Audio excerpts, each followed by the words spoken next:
垃圾焚化中心有员工爆料，在揭露内部的监管漏洞，有议员狠批主管的环保局并没有足夠的專業力量去監管焚化爐的運作，而光是一副聽之任之的態度，根本是形同虛設。嗱，環保局咧喺呢個問題上邊咧，就肯定係存在好嚴重嘅失職嘅。而家環保局做緊啲乜嘢咧？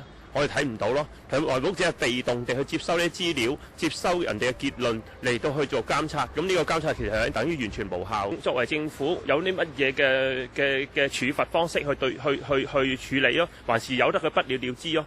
啊。歐錦新表示，根據他所掌握的資料，垃圾焚化爐近期的爐溫還是常常達不到攝氏850度以上的標準，大大增加了燃燒過程當中產生二惡英的風險。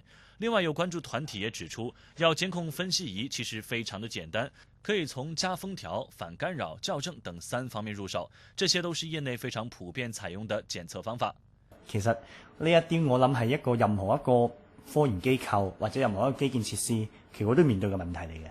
其實我諗呢啲唔係新嘅嘢，咁營運商有冇定期繳交一啲由國際認可嘅或者專業獨立嘅第三方公司校正嗰啲儀器嘅報告呢？或者嗰啲記錄呢？有冇呢？嗱，呢個我諗政府必須要交代啦。林宇滔表示，只要環保局完善監測過程，處理方法正確，運營商根本沒有辦法造假。澳亞衛視高比德、梁子、劉俊勇報道。